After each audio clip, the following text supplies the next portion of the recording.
ഈ സദഖയ്ക്ക് 200 ഇരട്ടി പ്രതിഫലം തരാമെന്ന് പറഞ്ഞത് അത് എന്റെ അല്ലാഹ് എന്ന് മഹാനായ ഉസ്മാൻ റളിയല്ലാഹു തആല പറഞ്ഞതുപോലെ സഹോദരങ്ങളെ, ദുനിയാവിൽ ജീവിക്കുമ്പോ അല്ലാഹു നൽകിയതാണ്.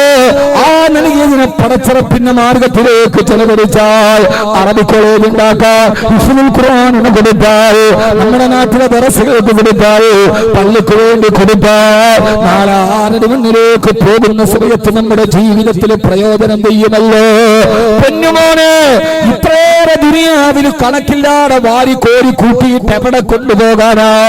അവസാനം നീ കൊണ്ടുപോകുന്നതോടാ സമ്പാദ്യ മുതലേ നിന്ന് 3 കുഫാന, അത് മാത്രമല്ലതിലെപ്പോഴും വഹദാന. 3 കഫൻ തുണി, അതിനപ്പുറത്തേക്ക് ആൾക്കാരുള്ളത്. കബീർ ബാക്കവി മരിച്ചാലും 3 കഫൻ തുണി, മജീദ് ബാക്കവി മരിച്ചാലും 3 കഫൻ തുണി, പ്രണബ് മുഖർജി മരിച്ചാലും 3 കഫൻ തുണി, നരേന്ദ്രമോദി മരിച്ചാലും ആ ശരീരത്തിന് 3 കഫൻ തുണി. പൊന്നുമോനെ, തമിഴകത്ത് ദശാബ്ദങ്ങളോളം തന്റെ തൊടുത്തു നടിച്ച ശരീരത്തിന്റെ ഏകാധിപത്യത്തിന്റെ ചൂണ്ടുവരി കൊണ്ട് വിറപ്പിച്ചു ഭരിച്ച മന്ത്രിമാരും ജനപ്രതിനിധികൾ പോലും നേരിട്ട് കണ്ടാല് കാൽപ്പാടത്തിന് തൊട്ടുവന്നിച്ച തന്റെ തടിച്ചുരുണ്ട ശരീരം കൊണ്ട് തമിഴക രാഷ്ട്രീയത്തെ പിടിച്ചു കുലുക്കിയ, ദേശീയ രാഷ്ട്രീയത്തിലെ വിലപേശ ശക്തിയായി മാറിയ ആ ധാരാളം പേരുകളുടെ അകമ്പടി ഉണ്ടായിരുന്ന തമിഴ്നാട്ടിലെ പാവങ്ങളുടെ ഇതേക്കനിയായ അമ്മ ഡോക്ടർ പുരച്ചി തലൈവി ഡോക്ടർ സെൽവി ജയലളിത, ആ പ്രിയപ്പെട്ട മുഖ്യമന്ത്രി മരണപ്പെട്ടു പോയപ്പോ ആ തടിച്ചു കൊടുത്ത ശരീരം കണ്ടപ്പോ ഇന്നത്തെ നിയുക്ത മുഖ്യമന്ത്രി, കാവൽ മുഖ്യമന്ത്രി OPS എന്ന പേരിൽ അറിയപ്പെടുന്ന O പനീർശെൽവം പോലും ആ കാലുകളിൽ തൊട്ടുമുട്ടിയിരുന്ന, അത്രയേറെ പേടിച്ചിരുന്ന തടിച്ചു കൊടുത്ത ആ ശരീരമില്ലേ, ആ ശരീരം കൊണ്ടുപോയി 6 അടി മണ്ണിലേക്ക് വെച്ചപ്പോ ചില മണലങ്ങൾ മാറ്റി 6 അടി മണ്ണിലേക്ക് വെച്ചപ്പോ ആ തടിച്ചു കൊടുത്ത ശരീരത്തിന്റെ കൂടെ ഇട്ട് കൊടുത്തതേതാ? അമ്മ വാഴുകൈ, അമ്മ വാഴുകൈ, പുരച്ചി തലൈവി അമ്മ വാഴുകൈ എന്ന് പറഞ്ഞ് ഹൃദയത്തിലേക്ക് സ്ഥാനം പിടിച്ച തങ്ങളുടെ രാഷ്ട്രീയ നേതാവിനെ മണ്ണടക്കുമ്പോ തമിഴ് മക്കൾ വാരിയിട്ട പിടിമണ്ണല്ലാതെ ജയലളിതയുടെ സ്വത്തിൽ നിന്നെന്തെങ്കിലും ആ കബറിൽ വെച്ച് ഏഴാണ് മരിക്കുമ്പോ 20,000 കോടിയുടെ സമ്പത്ത് ബാക്കിയുണ്ടായിരുന്ന ഡോക്ടർ ജയലളിത, ആ ജയലളിതക്ക് എത്രയൊക്കെ സമ്പത്തുണ്ടായിരുന്നു? തിരുനെൽവേലിയിൽ 1197 ഏക്കർ, വാലാജിപ്പേട്ടയിൽ 200 ഏക്കറോളം വരുന്ന കൃഷി സ്ഥലങ്ങള്, ഊത്തുക്കോട്ടയിൽ ബാക്കി വെച്ചിരിക്കുന്ന 100 ഏക്കറുകള്, സിർത്താവൂരിൽ 25 ഏക്കറോളം വരുന്ന ഭൂതലങ്ങള്, കാഞ്ചീപുരത്ത് 200 ഏക്കറോളം വരുന്ന വിശാലമായ വ്യവസായ സ്ഥലങ്ങള്, 100 ഏക്കറോളം വരുന്ന സ്വകാര്യമായ അഗ്രോഭാ മാത്രം അഗ്രികൾച്ചർ മാത്രം 100 ഏക്കർ വരുമെന്ന്. മറിച്ച് ഹൈദരാബാദില് 14 ഏക്കറോളം ഉണ്ടായിരുന്ന മന്ത്രിത്വങ്ങള്, നീലഗിരിയിലെ ഹരിതാപമായ നീലഗിരിയിലെ കോടനാട് ബംഗ്ലാവുകൾ ഉൾപ്പെടെ 898 ഏക്കർ, ഇതിനു മാത്രം 4000 കോടി രൂപ വില വരുമെന്ന്. നീലഗിരിയിലെ കോടനാട് ബംഗ്ലാവിലെ ആ ഒരു ബംഗ്ലാവിന് മാത്രം 4000 കോടി രൂപ വില വരുമെന്ന്. ചെന്നൈ പോയസ് ഗാർഡനിലെ 24,000 ചതുരശ്ര അടി വിസ്തീർണമുള്ള ഭേദനിലയമെന്ന് പറയുന്ന ഇന്ന് പനീർശെൽവം സ്മാരകമാക്കി മാറ്റിയ 100 കോടിയോളം വില പറയുന്ന പോയസ് ഗാർഡിനെ ഭേദനിലയെന്ന് ഏതാണ്ട് പെങ്ങളോ 21 കിലോയോളം വലിപ്പം വരുന്ന 25 കിലോ തൂക്കം വരുന്ന സ്വർണ്ണാഭരണങ്ങള് ഇതെല്ലാം സമ്പാദിച്ചു കൂട്ടി അവസാനമാ തടിച്ച ശരീരം മണ്ണിലേക്ക് ഇറക്കി വെക്കുമ്പോ ഇതൊന്നും ഒന്നില്ലല്ലോ ചെറുപ്പക്കാരാ.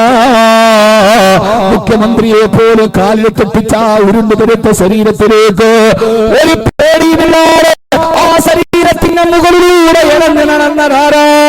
6 മണ്ണിന്റെ ഉള്ളിൽ കാത്തിരുന്ന പുഴുക്കളും ചതലുകളും ആ തടിച്ചുകൊടുത്ത ശരീരത്തിന്റെ മാംസഭാഗങ്ങൾ കൊത്തുനുറുക്കിയപ്പോ അരുതേ എന്ന് പറയാൻ കഴിയാറ്.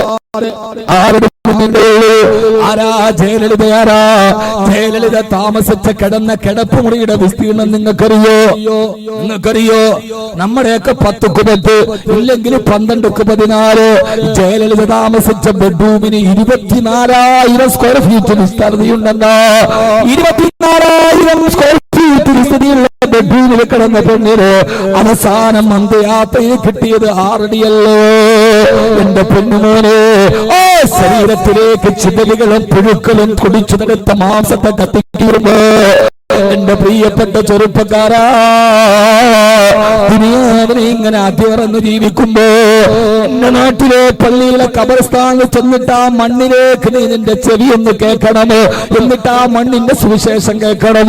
കേൾക്കേണ്ടത് കാസർഗോഡ് പെണ്ണേ, കേൾക്കേണ്ടത് ജോമോന്റെ സുവിശേഷമല്ല, ഖബർസ്ഥാനിലെ മണ്ണിന്റെ സുവിശേഷം ഒന്ന് കേൾക്ക്.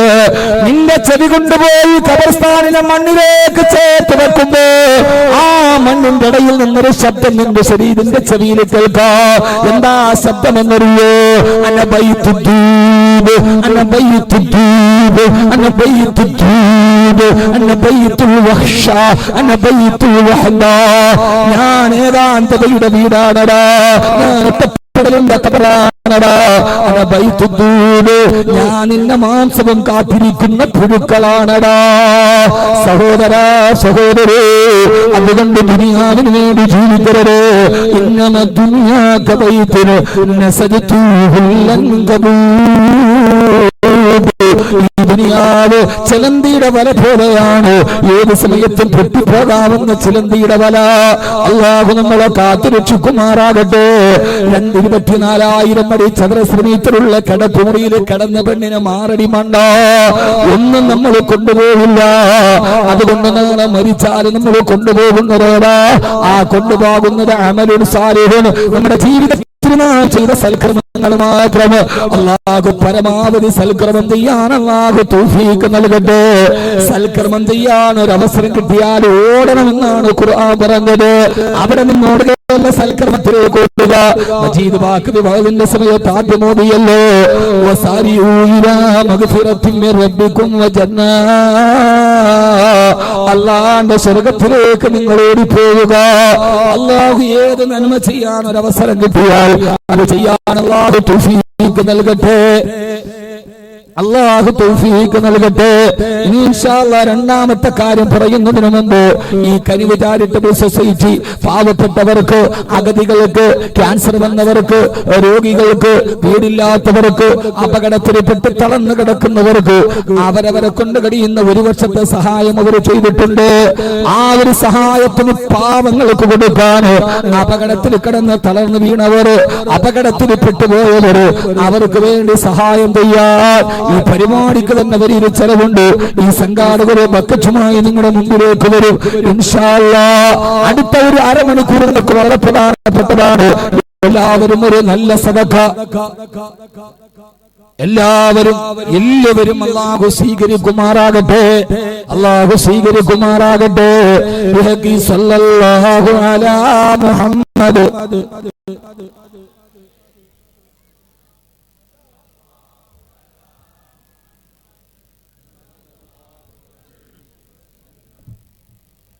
സല്ലല്ലാഹു അലാ മുഹമ്മദ്. യാ റബ്ബി സല്ലി അലൈഹി വസല്ലം. അല്ലാഹുവേ നീ സ്വീകരിക്കണേ അല്ലാഹ്. ഈ സദഖ ചെയ്ത സഹോദരങ്ങൾ അല്ലാഹുവേ അവരുടെ ഹലാലായ മുറാദുകളെ ഹാസിലാക്കണേ തമ്പുരാനെ. ഐശ്വര്യം നൽകണേ അല്ലാഹ്. ഏതാഗ്രഹത്തോടെ സദഖ ചെയ്തുവോ ആ സദഖകളെ നീ രോഗങ്ങളുള്ളവരാണെങ്കിൽ ഈ കയ്യാബക്കത്തിലേക്ക് നീട്ടുന്ന സഹോദരങ്ങൾ അവരുടെ സദഖകളെ നീ സ്വീകരിക്കണേ അല്ലാഹ്. രോഗികളാണെങ്കിൽ രോഗങ്ങളെ നീ ശിഫയാക്കണേ തമ്പുരാനെ. പ്രയാസങ്ങളെ മാറ്റിക്കൊടുക്കണേ അല്ലാഹ്. കടബാധ്യതകളുള്ളവരാണെങ്കിൽ കടബാധ്യതയെ മാറ്റണേ അല്ലാഹ്. അവരുടെ മക്കളെ നീ സാലിഹീങ്ങളാക്കണേ അല്ലാഹ്. സയ്യിദുനാ മുഹമ്മദും വഅലിഹി വസഹ്ബിഹി അജ്മഈൻ. അല്ലാഹു സ്വീകരിക്കുമാറാകട്ടെ ഇൻഷാ അല്ലാഹ് എല്ലാവരും. അതോടൊപ്പം തന്നെ സമയം വളരെ കുറവാണ്, നിങ്ങൾക്കറിയാലോ. എനിക്ക് വിഷയം എങ്ങനെയും പറയണമെന്നുണ്ട്. ഇനിയിപ്പോ ഏതാണ്ട് 1/4 മണിക്കൂർ കൂടിയാണുള്ളത്. ഇതൊരൊറ്റ ദിവസത്തെ പ്രസംഗമാണ്. ദുനിയാവിന്റെ കാര്യത്തിൽ രണ്ടാമത് സൂക്ഷിക്കേണ്ട കാര്യം വളരെ പ്രധാനപ്പെട്ട ഒരു വിഷയമാണ്. അതുകൊണ്ട് എല്ലാ സഹോദരങ്ങളും, ഈ സംഘാടകർ അവരുടെ നല്ല ലക്ഷ്യത്തിൽ പ്രവർത്തിക്കുന്നവരാണ്. അവർക്ക് വേണ്ടി ഒരു സാമ്പത്തിക സഹായം ഇൻഷാ അല്ലാഹ് എല്ലാവരും ചെയ്യണം. അല്ലാഹു കബൂലാക്കട്ടെ. പ്രത്യേകിച്ച് ഒരു സദസ്സ് കൂടിയാണ്. അൽഹംദുലില്ലാഹ് ഈ സദസ്സിൽ അല്ലാഹു ദുആ സ്വീകരിക്കും ഉറപ്പാണ്. ഞാൻ മിനിങ്ങാണ് പ്രസംഗിക്കുന്ന തിരൂരാണ്. എത്ര തീയതി? 13 അല്ലേ? 8-ാം തീയതി ഇത് പറഞ്ഞിട്ടല്ലേ? 8-ാം തീയതി ഞാൻ പ്രസംഗിക്കുന്ന തിരൂരാണ്. തിരിച്ചെരുമ്പോ ഒരു സഹോദരൻ കാണാൻ വേണ്ടി വന്നു. കുട്ടിക്ക് കയ്യിലൊരു കുട്ടിയുണ്ട്, 2 വയസ്സായി, നല്ല ഒരു ആൺകുട്ടി. ആ കുഞ്ഞ് ജനിച്ച് 4 മാസമായപ്പോ അതിന്റെ ബ്രെയിനിലേക്ക് രക്തം പമ്പ് ചെയ്തു. തലച്ചോറിൽ രക്തം കയറി ബ്ലോക്കായി. ഡോക്ടർമാര് മുഴുവനും വിധി എഴുതി, കുഞ്ഞിനെ തിരിച്ചു കിട്ടില്ല. ആ സഹോദരൻ ഭാര്യ എന്നോട് ഒന്ന് നേരിട്ട് പറഞ്ഞ, ഉസ്താദെ ഡോക്ടർമാരൊക്കെ കൈയൊടിഞ്ഞ് ഞങ്ങളുടെ മോളും മരിക്കുമെന്ന് ഉറപ്പായപ്പോ ഉസ്താദിന്റെ ഹിഫ്ദുൽ ഖുർആനിലേക്ക് ഞങ്ങളൊരു നേർച്ച സദഖ ചെയ്തു. അൽഹംദുലില്ലാഹ് കുട്ടി ശിഫയായപ്പോ 2 വയസ്സ് കഴിഞ്ഞ് ഇതുവരെ ഒരു പ്രശ്നവും. ഇതിന്റെ അർത്ഥം കബീർ ബാക്കവി ഖുദ്ദിസ സിർറുഹു ആയി എന്നല്ല. ഈ പാവപ്പെട്ടവന്റെ സദസ്സൊക്കെ നല്ല ആളുകൾ പങ്കെടുക്കുന്ന സദസ്സാണ്. സയ്യിദന്മാരും ആലിമീങ്ങളും ഒക്കെ പങ്കെടുക്കുന്ന സദസ്സ്, 10,000 ആളുകൾ പങ്കെടുക്കുന്ന സദസ്സ്. ഈ സദസ്സിൽ വെച്ച് നമ്മൾ ദുആ ചെയ്താൽ ആ ദുആ അല്ലാഹു സ്വീകരിക്കും. ചില സമയങ്ങളുണ്ട്, ആ സമയത്ത് ദുആ ചെയ്താൽ റബ്ബ് നേരിട്ട് സ്വീകരിക്കും. അല്ലാഹു നമ്മളെ കൂട്ടത്തിൽ പെടുത്തി അനുഗ്രഹിക്കുമാറാകും. ഇൻഷാ അല്ലാഹ് സന്തോഷത്തോടെ ഞാൻ വിഷയത്തിന്റെ അവസാനത്തേക്ക് പോവാൻ. പാവങ്ങൾ, അഗതികൾ, ക്യാൻസർ വന്നവർ, രോഗം വന്നവർ, അപകടത്തിൽപ്പെട്ടവർ, ആര് സഹായിക്കാനില്ലാത്തവർ, ഈ കനിവ് ചാരിറ്റബിൾ സൊസൈറ്റി അവരെ സഹായിച്ചു വരികയാണ്. ആ പാവങ്ങളെ സഹായിക്കുന്ന ഫണ്ടിലേക്ക് ഇൻഷാ അല്ലാഹ് ഒരു 25,000 രൂപ വെച്ച് കുറെ സഹോദരങ്ങൾ അവരെ മനസ്സിൽ എന്താഗ്രഹമാണോ അല്ലാഹു കബൂലാക്കട്ടെ. ധാരാളം ആഗ്രഹം ഉണ്ടാകും, ധാരാളം അത്ഭുതങ്ങൾ അൽഹംദുലില്ലാഹ് ഈ സദസ്സിൽ സംഭവിച്ചിട്ടുണ്ട്. ഞാനൊരു ഫഖർ പറയല്ല. ഇന്ന് ഈ വിനീതന്റെ സദസ്സിൽ എത്തുന്നവരൊക്കെ അവസാനത്തെ സലാത്തിന് ദുആയ്ക്കും എത്തുന്നവരാണ്. അൽഹംദുലില്ലാഹ് എനിക്ക് എന്റേതെന്ന് സ്വന്തമായിട്ടൊന്നുമില്ല. പക്ഷേ ഈ നാവ് കൊണ്ട് ധാരാളം ഹാഫിളീങ്ങൾ, അള്ളാഹുവിന്റെ ഖുർആൻ മനഃപ്പാഠമാക്കുന്ന ഹാഫിളീങ്ങൾ, അവർക്ക് ഖിദ്മത്ത് ചെയ്യാനും ധാരാളം ഹിഫ്ദുൽ ഖുർആൻ കോളേജുകൾ സ്ഥാപിക്കപ്പെടാനും ഈ വിനീതന്റെ നാക്കുകൾ കാരണമായിട്ടുണ്ട്. കേരളത്തിൽ മൊത്തത്തിൽ മക്കളെ ഹാഫിളീങ്ങളാക്കണം, ഓരോ നാട്ടിലും ഹിഫ്ദ് കോളേജ് തുടങ്ങണം എന്ന ഒരു ആഗ്രഹം ഉണ്ടാക്കാൻ ഈ വിനീതന്റെ വാതിന് കഴിഞ്ഞിട്ടുണ്ട്. ബഹുമാനപ്പെട്ട ശൈഖുന ആലിക്കുട്ടി ഉസ്താദ് എന്നെ കണ്ടാലും പറയും, ബാക്കവി നിങ്ങൾക്ക് അഭിമാനിക്കാൻ, നിങ്ങൾ വാതിന് വന്നതോടുകൂടി കേരളത്തിൽ ധാരാളം ഹിഫ്ദ് കോളേജുകൾ ഉണ്ടായി. ഉസ്താദ് എപ്പോഴും എന്നോട് പറയും, അല്ലാഹു മഹാനവറുകൾക്ക് ആ ലാളിത്യത്തിന്റെ സാത്വിക മുഖം ബഹുമാനപ്പെട്ട സമസ്ത കേരള ജമിയത്തുൽ ഉലമയുടെ ജനറൽ സെക്രട്ടറി ബഹുഭാഷാ പണ്ഡിതൻ ശൈഖുന ആലിക്കുട്ടി ഉസ്താദ്, അല്ലാഹു മഹാനവറുകൾക്ക് ആഫിയത്തും ആരോഗ്യവും ദീർഘായുസ്സും അല്ലാഹു നൽകി അനുഗ്രഹിക്കുമാറാകട്ടെ. അത്രയ്ക്ക് ലാളിത്യമുള്ള ഒരു പണ്ഡിതനെ കിട്ടാൻ വളരെ പ്രയാസമാണ്. അല്ലാഹു മഹാനവറുകൾക്ക് ആഫിയത്ത് നൽകട്ടെ.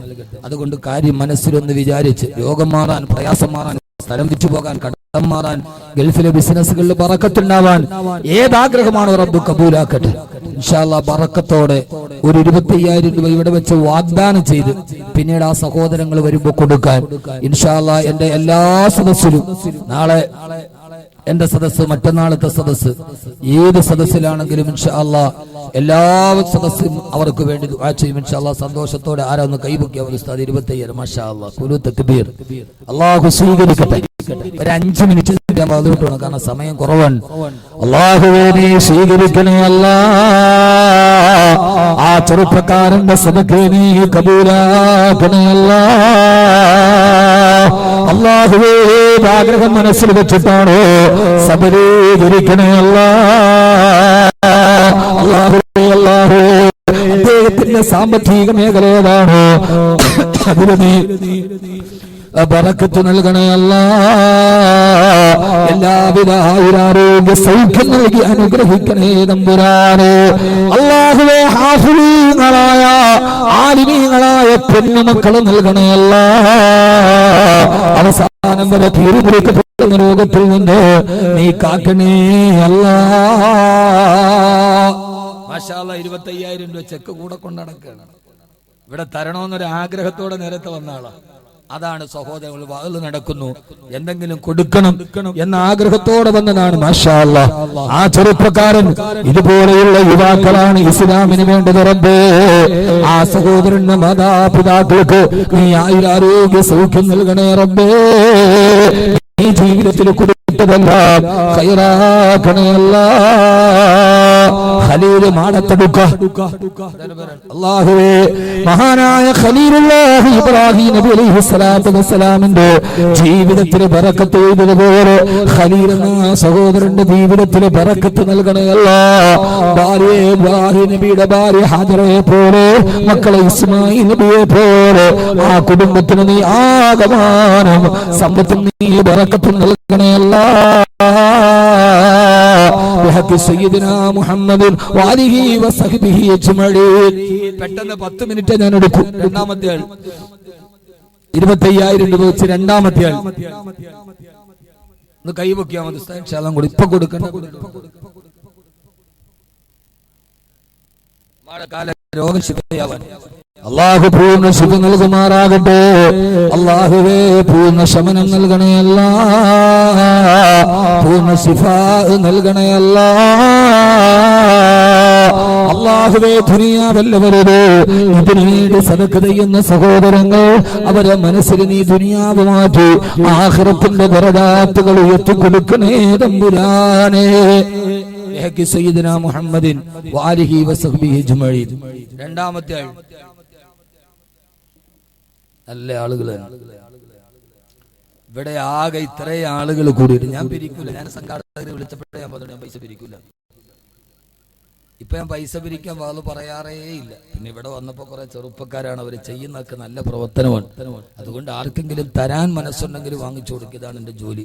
പക്ഷേ വളരെ ഖേദകരമാണ്. അള്ളാഹു നമ്മളെ കാത്തുരക്ഷിക്കുമാറാകട്ടെ. നമ്മുടെ ഏത് ടൗണിൽ പോയാലും 10,000-ൽ കുറഞ്ഞ സാരിയോ ചുരിദാറോ ഇപ്പൊ ഇല്ല. അതൊക്കെ നമ്മൾ ആവശ്യത്തിനനുസരിച്ച് വാങ്ങിക്കും. ഓരോ കല്യാണത്തിനും ഓരോ ഡ്രസ്സ് നമ്മൾ വാങ്ങിക്കും. പക്ഷെ അള്ളാഹുടെ ദീനിന് വേണ്ടി കൊടുക്കാൻ നമ്മൾ പറഞ്ഞാൽ നമുക്കൊന്നും ആർക്കും കയ്യിലുണ്ടാവില്ല. ആളുകളെ ഉസ്താദെ നോട്ട് നിരോധനമൊക്കെ വന്നുകൊണ്ട് വലിയ സാമ്പത്തിക ടൈറ്റാന്നാണ് പറയണ. കേട്ടാ അവർക്ക് നിരോധിക്കുന്നതിന് മുമ്പ് ഇങ്ങനെ വാരിക്കോരി കൊടുത്ത് വല്ലാതെ കഴിഞ്ഞിരിക്കുകയാണ്. അതൊക്കെ ഒരു ഉതിറാണ്. എന്ത് ഉതിറ്? വെറുതെ നമ്മൾ പറയുന്നത്, ഞാൻ നേരത്തെ പറഞ്ഞ പോലെ പോസ്റ്റ് വന്ന് എന്റെ വണ്ടിയിൽ ഇടിച്ചു എന്ന് പറഞ്ഞ മാതിരി വെറുതെ നമ്മൾ പറയണ ഒരുമാതിരി പൊട്ടിത്തരങ്ങളാണ്. അല്ലാതെ നോട്ട് നിരോധനം വന്നതുകൊണ്ട് ഉള്ളത് മാറ്റിയെടുക്കാൻ പറ്റി, പിന്നെ ഇച്ചിരി എടുക്കാച്ചിരി നിയന്ത്രണം വന്നു എന്നതൊഴിച്ച് നമ്മുടെ സമ്പത്തിനൊരു കുറവും വന്നിട്ടൊന്നുമില്ല. ഒരല്പമൊക്കെ ക്ഷീണുണ്ടായാലും അത് സ്വാഭാവികമായിട്ടുണ്ടാകുന്നുണ്ട്. അള്ളാഹു നമ്മളെ കാത്തുരക്ഷിക്കട്ടെ. ആകെ ഒരു ഖലീൽ മാത്രമേ ഉള്ളൂ 25,000 കൊടുക്കാൻ.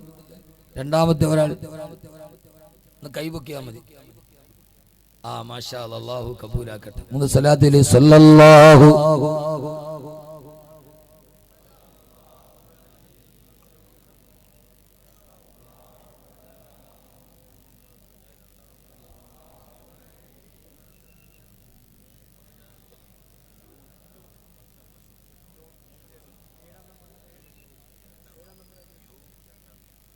കേളിയു. രണ്ടാം നമ്പർ 10 ലക്ഷത്തിന് ലേലം വിളിച്ചു. ഏഴാം നമ്പർ 5 ലക്ഷം. നമ്മുടെ വാഹനത്തിന് ഫാൻസി നമ്പറിനൊക്കെ 2 ലക്ഷം 5 ലക്ഷം ഒക്കെ. പക്ഷെ മയ്യത്ത് ആ വണ്ടി കൊണ്ടുപോകില്ലല്ലോ. കൊണ്ടുപോകണ വണ്ടിയിൽ എഴുതിയിരിക്കണ ഇന്ന് ഞാൻ നാളെ നീ, അങ്ങനെ എഴുതും. ഒരാള് 10,000 രൂപ മാഷാ അല്ലാഹ്, അല്ലാഹു കബൂലാക്കട്ടെ. മുഹമ്മദ് ഹക്കീം. അല്ലാഹുവേ, ഹക്കീം എന്ന സഹോദരന് നീ ഖൈർ നൽകണേ അല്ലാഹ്. പ്രയാസങ്ങൾ മാറ്റി കൊടുക്കണേ അല്ലാഹ്. ഏതാഗ്രഹത്തോടെ ആ സദഖ നൽകിയോ അദ്ദേഹത്തിന് ഹലാലായ മുറാദുകൾ ഹാസിലാക്കണേ തമ്പുരാനേ. അവസാനം വരെ കീറി മുറിക്കപ്പെടുന്ന രോഗത്തിൽ നിന്ന് നീ കാക്കണേ അല്ലാഹ്. പടച്ചവനെ, അദ്ദേഹത്തിന്റെ ജീവിതത്തിൽ നീ എല്ലാവിധ ഐശ്വര്യങ്ങളും നൽകി അനുഗ്രഹിക്കണേ അല്ലാഹ്. പ്രയാസങ്ങൾ മാറ്റി കൊടുക്കണേ തമ്പുരാനേ. നന്മ നൽകി അനുഗ്രഹിക്കണേ അല്ലാഹുവേ. കീറി മുറിക്കപ്പെടുന്ന രോഗത്തിൽ നിന്ന് അവസാനം വരെ നീ മോചനം നൽകി കാവൽ നൽകണേ അല്ലാഹ്. പടച്ചവനെ, ഒരു ചെറിയ രോഗം വന്നാൽ തകർന്നു പോകുന്ന ജീവിതം, മാരക രോഗത്തിൽ നിന്ന് നീ സദഖ ചെയ്യുന്ന സഹോദരങ്ങളെ നീ കാക്കണേ അല്ലാഹ്. ബിഹഖി സയ്യിദിനാ മുഹമ്മദിൻ വഅലിഹി വസഹ്ബിഹി അജ്മഈൻ. അല്ലാഹു സ്വീകരിക്കുമാറാകട്ടെ. മൂന്നാമത്തെ ആൾ നിങ്ങളെ കൊണ്ട് കഴിയുന്ന 25,000 10,000 എത്രയാണ്? മൂന്നാമത്തെ ഒരാൾ ഇന്നല്ലാഹ സാലിസു അള്ളാഹുവാണ് മൂന്നാമൻ എന്ന അള്ളാഹുവിന്റെ വിശുദ്ധമായ ഖുർആൻ അബൂബക്കർ റളിയല്ലാഹു അൻഹു അള്ളാഹുവിന്റെ റസൂലും ഇരിക്കുന്ന സദസ്സിൽ വെച്ച് പറഞ്ഞിട്ടുണ്ട്. അള്ളാഹു സ്വീകരിക്കുമാറാകട്ടെ. അള്ളാഹുവേ, പെട്ടെന്ന് പറഞ്ഞാൽ ഒരു 10 പേര് പറഞ്ഞ എന്റെ വിഷയം പറഞ്ഞ് പൂർത്തീകരിക്കും. 10 വിഷയം പറഞ്ഞു തരും. അള്ളാഹുവേ സ്വീകരിക്കണേ. അള്ളാഹുവേ, പുസ്തകത്തെ പിരിക്കാതെ പ്രസംഗിച്ചൂടെ? ഇത് വെക്കണമെങ്കിൽ ഇത്രയും പൈസ വേണ്ട, ഈ പാവങ്ങൾ ഉണ്ടാക്കണ്ടേ? നിങ്ങൾക്കൊരു വാതിന് വേണ്ടിയുള്ള സൗകര്യം അവർ ഒരിക്കലും ലക്ഷക്കണക്കിന് രൂപയുടെ ചെലവുണ്ട്. അതിനുവേണ്ടി പരമാവധി നമ്മൾ സഹായിക്കുക. സഹോദരിമാരൊരു സ്വർണ്ണാഭരണമൊക്കെ നൽകി സഹായിക്കുക. അള്ളാഹു സ്വീകരിക്കുമാറാകട്ടെ. ഇൻഷാ അല്ലാഹ് എല്ലാ സദസ്സിലും ഉംറക്ക് പോകുമ്പോ ഹജ്ജിന് പോകുമ്പോ എവിടെ പോയാലും ആദ്യം ദുആ ചെയ്യുന്ന അല്ലാഹുവേ, ഈവനിങ്ങിന്റെ സദസ്സിൽ വരുന്നത് തന്നെ അവസാനത്തെ ദുആയിക്കാൻ. റബ്ബേ, രോഗം ബാധിച്ചവർ, ക്യാൻസർ ബാധിച്ചവർ, പ്രയാസപ്പെടുന്നവർ എത്രയോ ആളുകൾ ദുആ കൊണ്ട് വസിയ്യത്ത് ചെയ്തിട്ടുണ്ടല്ലോ. അവരുടെയൊക്കെ ആഗ്രഹങ്ങളെ സബലീകരിക്കണേ എന്ന് കൈവാലയത്തിന് മുറ്റത്ത് തവാഫ് ചെയ്യുമ്പോ, സൈ ചെയ്യുമ്പോ, മദീനയോട് ചാരത്ത് നിൽക്കുമ്പോ ആ സമയത്തൊക്കെ ചെയ്യാറുണ്ട് സഹോദരങ്ങളെ. ആ ദുആയിൽ ഉൾപ്പെടാൻ മൈദിയിൽ 6666 രൂപ മരിച്ചുപോയ ഉമ്മാക്ക് വേണ്ടി ദുആ ചെയ്യാൻ. അല്ലാഹുവേ, ആ സഹോദരനെ മരണപ്പെട്ടു പോയ ഉമ്മാടെ കബറിടം വിശാലമാക്കണേ അല്ലാ. ആ കബറിൽ നീ ബറകാത്തുകൾ എത്തി കൊടുക്കണേ അല്ലാ. പ്രയാസങ്ങൾ മാറ്റണേ അല്ലാ. ആ ഉമ്മാടെ കൈപിടിച്ച് സ്വർഗത്തിലേക്ക് നടന്നു പോകാൻ നീ അവസരം നൽകണേ അല്ലാ. അദ്ദേഹം വളർത്തിക്കൊണ്ടുവരുന്ന മക്കളെ മാതാപിതാക്കളോട് സ്നേഹമുള്ള പൊന്നുമക്കളാക്കി കൊടുക്കണേ തമ്പുരാനേ.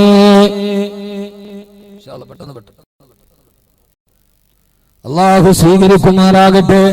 റബ്ബ് സുബ്ഹാനഹു വ തആല ബറക്കത്ത് നൽകുമാറാകട്ടെ.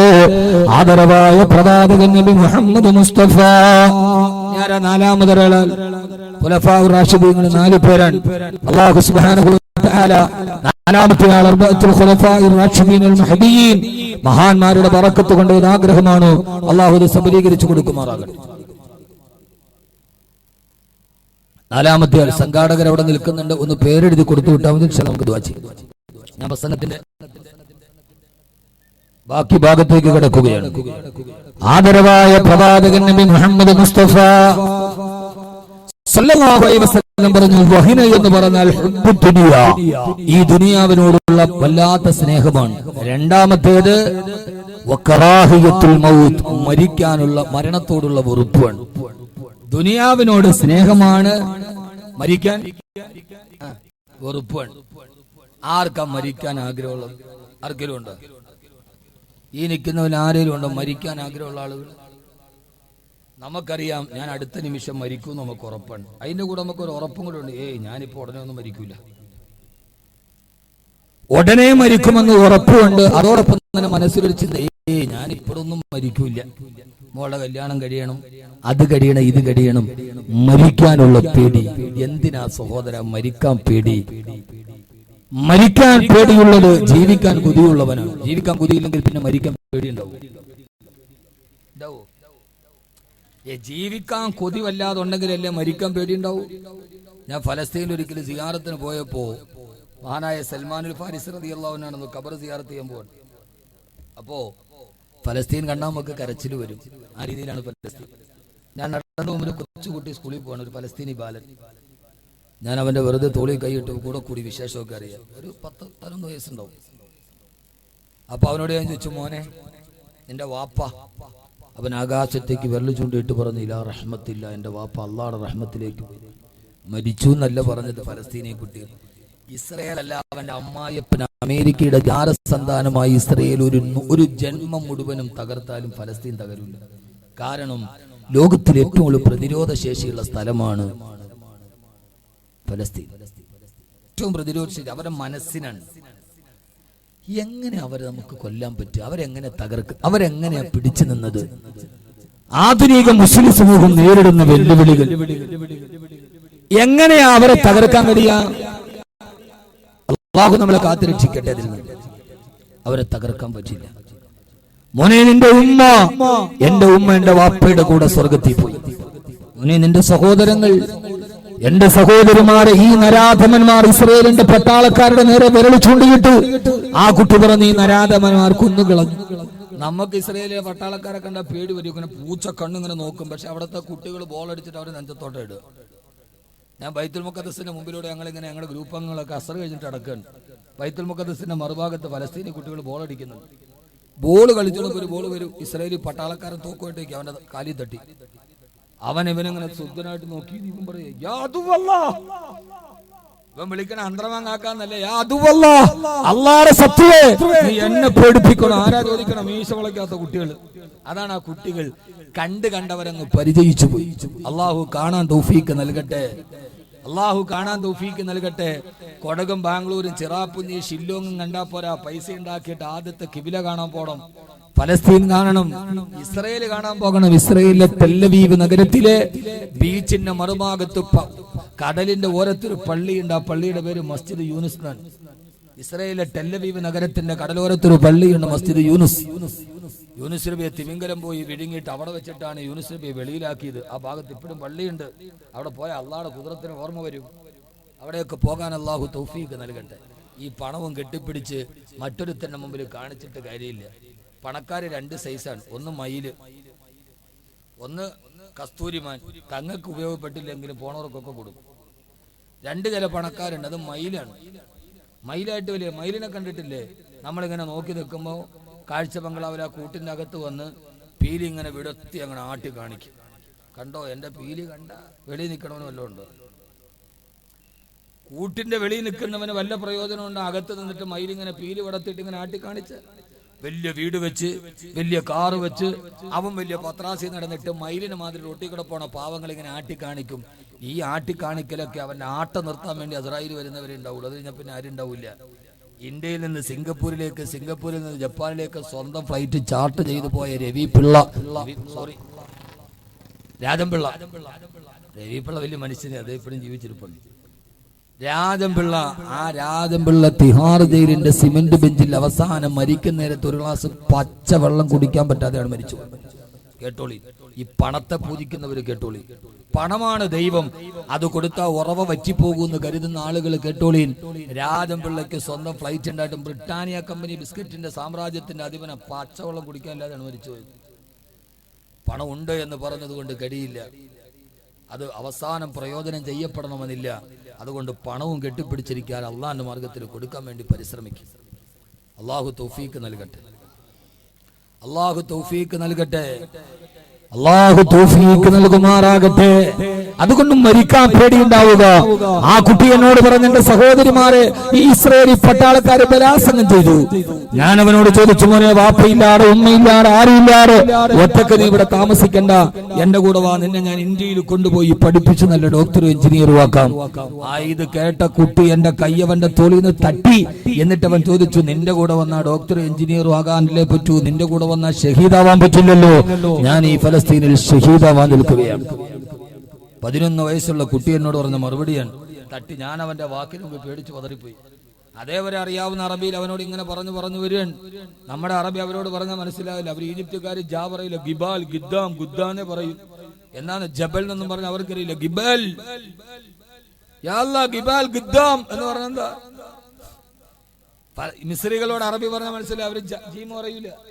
യാ അല്ലാഹ് യാ അല്ലാഹ് യാ അല്ലാഹ് ഗിബാൽ ഗിദ്ദാം എന്നാ മുമ്പിൽ മലയുണ്ടെന്നാണ് അതിന്റെ അർത്ഥം. ആ കുട്ടി എന്നോട് പറഞ്ഞ് എനിക്ക് ഷഹീദാവാൻ കഴിയില്ലല്ലോ. അവര് ഷഹീദാവാൻ തീർച്ചയാക്കിയവരാ.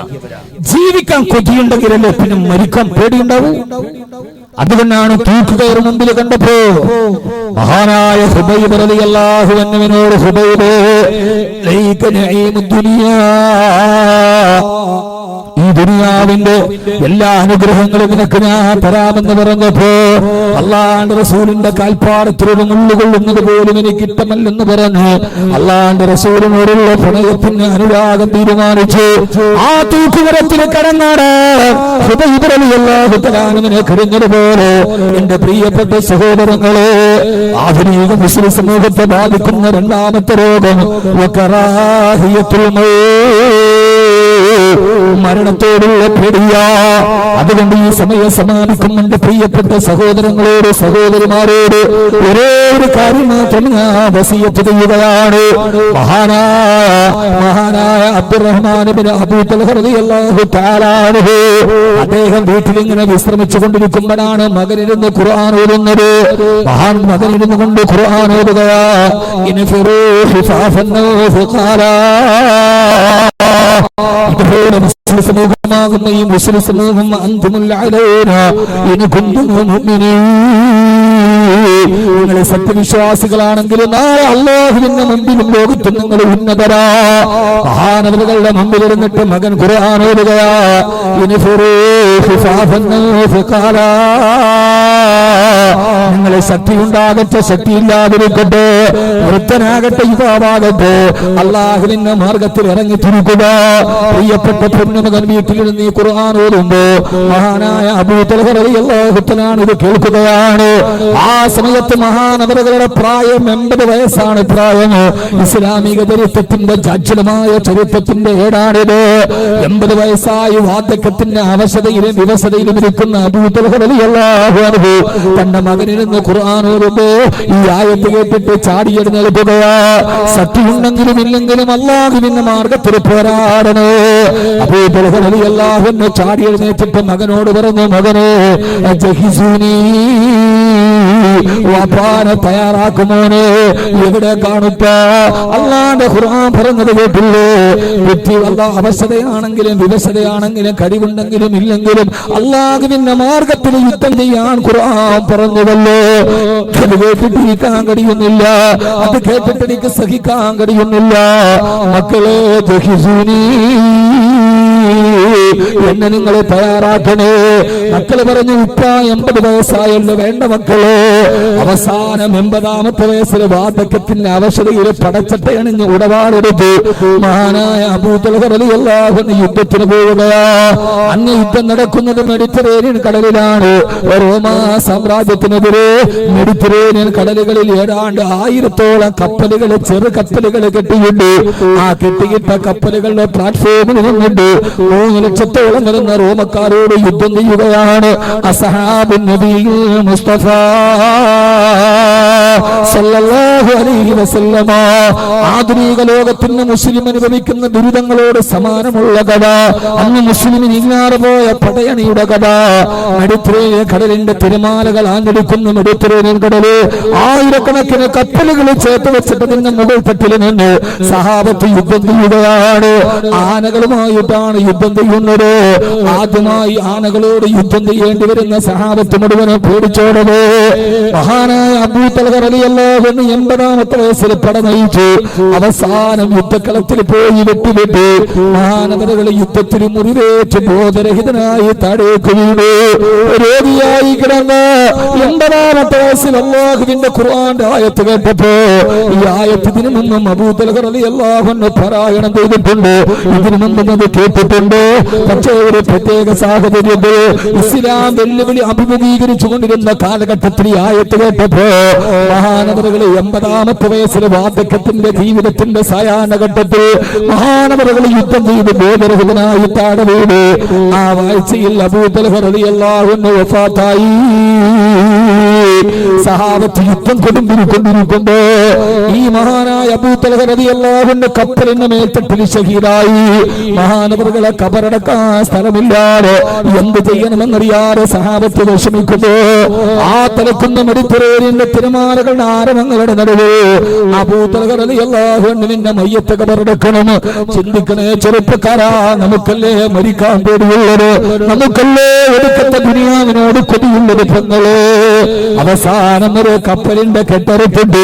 ആ കപ്പലിന്റെ അബൂ തൽഹ റളിയല്ലാഹു അൻഹുവിന്റെ മയ്യത്തുമായി സഹാബത്ത് മെഡിറ്ററേനിയൻ കടലിലൂടെ നീന്തി തുടിക്കുകയാണ്.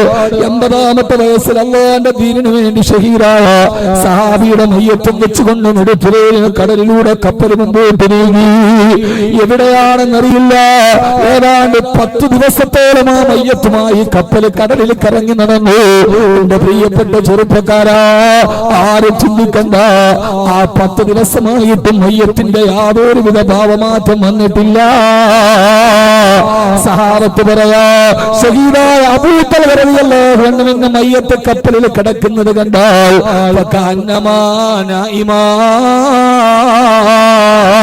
മഹാനവകൾ ഉറങ്ങിക്കിടക്കുന്നത് പോലെ, കണ്ണടച്ചിട്ട് ഉറങ്ങിക്കിടക്കുന്ന ഒരു സാധാരണ ഉറക്കക്കാരനെ പോലെ മഹാനവകളെ മയ്യത്തൊരു ദുർഗന്ധമില്ലാതെ ഒന്നടുങ്ങിപ്പോകാതെ സുഗന്ധം വമിച്ചുകൊണ്ട് കിടക്കുകയാ. 10 ദിവസം കടലിലൂടെ നീന്തി അവസാനം ഒരു തുരുത്തുരത്തൊരു ദ്വീപിലെത്തി. സാബത്ത് ആ ദ്വീപിൽ കബറ് പിടിച്ചു. മഹാനായ അബൂ തൽഹ റളിയല്ലാഹു അൻഹുവിന്റെ മയ്യത്തെടുത്ത് കബറിലേക്ക് ഇറക്കി വെച്ചു. അബൂ തൽഹ റളിയല്ലാഹു അൻഹുവിന്റെ മയ്യത്ത് അവിടെ ഇറക്കിയിട്ട് സഹാബത്ത് തിരിച്ചുപോയി. അബൂ തൽഹ റളിയല്ലാഹു അൻഹുവിന്റെ മയ്യത്ത് എവിടെയാണ് കബറടക്കിയതെന്ന് ചരിത്രത്തിലില്ല, സഹാബത്ത് ഇവിടെ എഴുതി വെച്ചിട്ടുമില്ല. പക്ഷേ ഒരു കാര്യം ഉറപ്പാ, മെഡിറ്ററേനിയൻ കടലിന്റെ തിരമാലകളുടെ താരാട്ട് പാട്ട് കേട്ട് മെഡിറ്ററേനിയൻ കടലിന്റെ ദ്വീപുകൾക്കുള്ളിൽ എവിടെയോ അബൂ തൽഹ റളിയല്ലാഹു തആല അൻഹു അന്ത്യവിശ്രമം കൊള്ളുന്നുണ്ട്. ഒരു കാര്യം ഉറപ്പാണ്, നാളെ പരലോകത്ത് അല്ലാഹു സുബ്ഹാനഹു വ തആല ലക്ഷക്കണക്കിന് ആളുകളെ പുനരുജ്ജീവിപ്പിക്കുമ്പോ അവരവര് മരിച്ചു കിടക്കുന്ന ഖബറിൽ നിന്ന് എഴുന്നേൽക്കുമല്ലോ. ആ സമയത്ത് യൗമ യബ്അസുഹുമുല്ലാഹു ജമീഅ ഫയുനബ്ബിഉഹും ബിമാ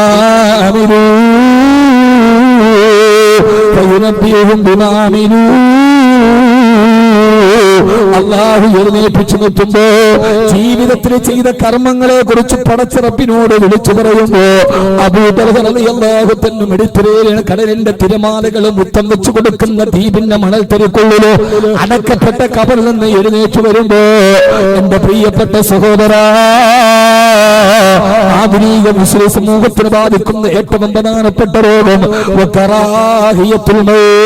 മരണത്തെ കുറിച്ചുള്ള പേടിയാ, മരണത്തെ കുറിച്ചുള്ള പേടിയാ. ആ സമയത്ത് അല്ലാഹുവിന്റെ റസൂലിന്റെ സഹാബത്തിനെ പോലെ യുദ്ധത്തിൽ വാളുകൊണ്ടുള്ള വെട്ടേറ്റിട്ട് വനത്തെ കൈപ്പത്തി താഴെ വീഴുമ്പോ താഴെ കൈപ്പത്തി ഇങ്ങനെ തൂങ്ങിക്കിടക്കുകയാണ്. ആ കൈപ്പത്തിയുടെ വേദന സഹിക്കാൻ കഴിയാതെ വരുമ്പോ തന്റെ ആ മുറിഞ്ഞു തൂങ്ങിക്കിടക്കുന്ന കൈപ്പത്തി താഴേക്ക് വെച്ച് ആ കൈപ്പത്തിയിലെ കിടത്തേക്കാല് ചവിട്ടി പിടിച്ചു കയ്യൊന്നും മേപ്പോട്ട് വലിക്കുമ്പോ തൂങ്ങിക്കിടക്കുന്ന കൈപ്പത്തി 2 കഷണമായി ഭൂമിയിരിച്ചു വീട്. വേദന തിരിച്ചു വിളിച്ചുള്ള പോലെ ആ തൂങ്ങിക്കിടക്കുന്ന കൈപ്പത്തി കാലിലേക്ക് വെച്ചിട്ട് ചവിട്ടി ഒരൊറ്റ വലിയ വേദന സഹിച്ചുകൊണ്ട് കൈപ്പത്തി താഴേക്ക് വീണ് താഴെ കിടന്നിട്ട് തന്റെ കൈപ്പത്തി ഇങ്ങനെ പടയുമ്പോ കൈ തണ്ടയിൽ നിന്ന് രക്തം തടം തള്ളിയാത്തുടവേ വേദന കൊണ്ട് സഹിക്കാൻ കഴിയാതെ യുദ്ധത്തിൽ നിന്ന് തിരിഞ്ഞു പോകേണ്ട അവസ്ഥ വരുമ്പോ താഴെ കിടക്കുന്ന കൈപ്പത്തിയെ നോക്കിയിട്ട്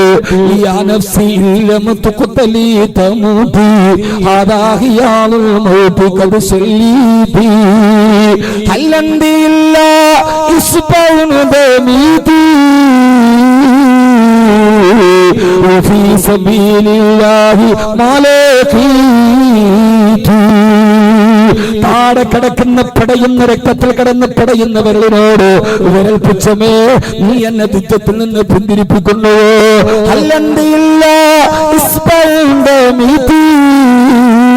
കവിത പാടുകയാണ്. കാമിനിയുടെ മുഖത്ത് നോക്കിയിട്ടില്ല, ബസ്റ്റോപ്പിൽ വെച്ച് കണ്ടവളെ കുറിച്ചിട്ടല്ല, ആരാന്റെ പെണ്ണിന്റെ മുഖത്ത് നോക്കി കാമത്തിന്റെ കവിതയല്ല, പടഞ്ഞു കിടന്ന് പടയുന്ന വിരലിനെ നോക്കിയിട്ട് ആദർശത്തിന്റെ കാവ്യപല്ലവങ്ങൾ പാടിയ മഹാനായ അബ്ദുല്ലാഹ് ഇബ്നു റവാഹ അൽഹംദുലില്ലാഹി സുബ്ഹാനഹു വഫീ സബീലില്ലാഹി മാലഖിബി. എന്റെ കൈവിരലേ നീ എന്തിനു നീ നിരാശപ്പെടണം, അല്ലാഹുവിന്റെ മാർഗത്തിൽ നീ വെട്ടിമുറിക്കപ്പെട്ടതല്ലോ. യാ നഫ്സി തുഖ്തലു തമൂതി ഹദാഹിയാലു മൗതി കബസല്ലീതി. എന്റെ ഈ ശരീരം അല്ലാഹുവിന്റെ ദീനിനു വേണ്ടി ഞാൻ അർപ്പിച്ചതാ. അതുകൊണ്ട് സഹോദരങ്ങളെ, പ്രതിബന്ധികളും പ്രതിഹാസങ്ങളും പരിഹാസങ്ങളും ഒക്കെ നമ്മളെ ചൂന്നു നിൽക്കുമ്പോ ആ സമയത്ത് പടച്ചറപ്പിന് അടിമയാകാ. അബൂ തൽഹ റളിയല്ലാഹു അൻഹുവിനെ പോലെ 80ാമത്തെ വയസ്സിൽ ഖുർആന്റെ ആയത്ത് കേൾക്കുമ്പോ അല്ലാഹുവിന്റെ ദീനിനു വേണ്ടി ഇറങ്ങി അവസാന കപ്പൽ തട്ടിൽ മരിച്ചു വീട് കടലിന്റെ നടുവിൽ അടക്കം ചെയ്യപ്പെട്ട മഹാനായ അബൂ തൽഹത്തുൽ അൻസാരി റളിയല്ലാഹു തആല അൻഹു. ഞാൻ അവസാനിപ്പിക്കട്ടെ. കരുവ് ചാരിറ്റബിൾ സൊസൈറ്റി നടത്തിയ ഈ നാട്ടിലെ സേവന തൽപരരായ ഈ സായി നാട്ടിലെ പാവപ്പെട്ട അഗതികളെയും അനാഥകളെയും നിരാലംബരെയും നിരാശ്രയരെയും നിദ്രാവിഹീനരെയും ഇന്ന് നമ്മളൊക്കെ വീട്ടില് 12 തരം കറി കൂട്ടിയിട്ട് മിട്ടാന ബോധനം നടത്തി കിടത്തിറങ്ങുമ്പോ അങ്ങകലെ പോയി ഹോട്ടലിന്റെ പിന്നാമ്പുറങ്ങളിൽ ഒരു നേരത്തെ ഭക്ഷണത്തിന് വേണ്ടി തെരുവ് നായ്ക്കളോട് കടുപിടി കൂടുന്ന നമ്മളൊക്കെ ഒരു കൊതുകിന് പോലും കടന്നു വരാത്ത ശീതീകരിച്ച കോൺക്രീറ്റ് സൗധത്തിന്റെ ഉള്ളിൽ കിടന്നിറങ്ങുമ്പോ ആകാശം ചോർന്നൊലിക്കുന്ന പുതിർത്തു പെയ്യുന്ന മഴക്കാലത്ത് ചോർന്നൊലിക്കുന്ന ചെറ്റപ്പുരകളിൽ അന്തിയുറങ്ങാൻ കഴിയാറ് കടത്തിണ്ണകളിൽ വിറകുകൊള്ളികളെ പോലെ വിറങ്ങലിച്ച് കിടക്കുന്ന പാവങ്ങൾക്ക് വേണ്ടി തങ്ങളുടെ ജീവിതത്തിന്റെ തിരക്കിന്റെ ഇടയിൽ ഇറങ്ങിയ കരിവിന്റെ പ്രിയപ്പെട്ട പ്രവർത്തകർ അവർ മുന്നെത്തിയിട്ട് പറയട്ടെ. അബൂ തൽഹ റളിയല്ലാഹു അൻഹു ആരാന്ന് നിങ്ങൾക്കറിയോ? 80ാമത്തെ വയസ്സിൽ വെറുതെ ഇറങ്ങിപ്പോയതല്ല. ആരാ അബൂ തൽഹ? അല്ലാഹുവിന്റെ ഖുർആനിൽ ആയത്തിറങ്ങി ലൻ തനാലുൽ ബിർറ ഹത്താ തുൻഫിഖു മിമ്മാ തുഹിബ്ബൂൻ.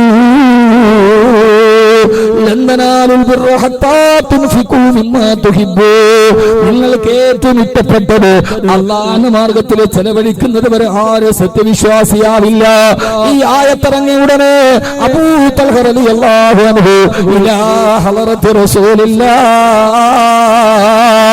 സല്ലല്ലാഹു അലൈഹി വസല്ലമ നബിയെ ഖുർആനിൽ ആയത്തിറങ്ങി അവനവൻ ഏറ്റവും ഇഷ്ടപ്പെട്ടത് അല്ലാഹുവിന്റെ മാർഗത്തിൽ സദഖ ചെയ്യണമെന്ന്.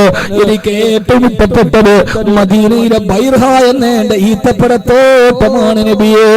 ഏറ്റവും നല്ല മുന്തിയ ഈത്തപ്പഴങ്ങൾ കായ്ക്കുന്ന മദീനത്തെ പള്ളിയുടെ തൊട്ടടുത്ത് ചേർന്ന് കിടക്കുന്ന എന്റെ ബൈർഹ എന്ന തോട്ടം ഞാനിതാ സദാലിതാ അല്ലാഹുവിന്റെ ദീനിനു വേണ്ടി സദഖ ചെയ്യുന്നു യാ റസൂലല്ലാഹ്. ഒരായത്തിറക്കിയപ്പോ തന്റെ ഏറ്റവും നല്ല സമ്പത്ത് അല്ലാഹുവിന്റെ ദീനിനു വേണ്ടി കൊടുത്ത സഹാബിയാണ് മഹാനായ അബൂ തൽഹ റളിയല്ലാഹു അൻഹു. ഇന്ന് ആ തോട്ടം എവിടെയാണ് നിങ്ങൾക്കറിയോ? ഇന്ന് ലക്ഷക്കണക്കിന് ആളുകൾ പച്ചക്കുപ്പയുടെ താഴെ വന്ന് അസ്സലാത്തു വസ്സലാമു അലൈക യാ റസൂലല്ലാഹ് എന്ന് വിളിച്ച് സലാം പറയുന്ന മസ്ജിദുൻ നബവിയിലെ ആ പള്ളിയുടെ ഉള്ളിലാണ് ഇന്ന് ബിർഹ എന്ന തോട്ടമുള്ളത്. ലക്ഷക്കണക്കിന് ആളുകൾ സുജൂദ് ചെയ്യുന്ന മസ്ജിദുൻ നബവിയുടെ ഉള്ളിലാണ് ഇന്ന് ആ ബിർഹ എന്ന തോട്ടമുള്ളത്. അല്ലാഹു തൗഫീഖ് നൽകട്ടെ. ചില സമയങ്ങളിൽ നമ്മൾ ചെയ്യുന്നത്, ചില സമയങ്ങളിൽ നമ്മൾ കൊടുക്കുന്നത് അല്ലാഹുവിന് ഏറ്റവും റബ്ബ് സുബ്ഹാനഹു വ തആല അതുകൊണ്ട് നമുക്ക് എല്ലാവിധ ഖൈറുകളും ഫളലുകളും അല്ലാഹു വാരിത്തരും. അല്ലാഹു സുബ്ഹാനഹു വ തആല തൗഫീഖ് നൽകി അനുഗ്രഹിക്കുമാറാകട്ടെ.